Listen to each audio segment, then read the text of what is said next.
So I'm currently in El Salvador, where both my parents are from. I'm in my grandma's kitchen, where all you hear is the homemade stove burning the wood, and the temperature in the room is like 100 degrees.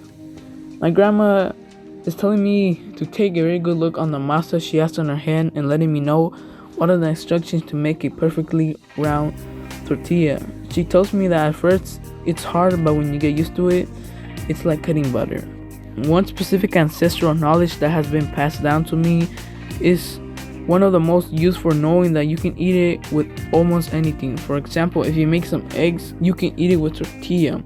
If you make a carne asada, you can have a tortilla with it. And when you eat a burrito, you're eating the tortilla, and then all the meat and all the good stuff is wrapped inside the tortilla. One thing I actually remember, it's me absorbing while my auntie was making some tortillas. When she put her hand on the really hot stove, and I did not see her being scared or burning her hand.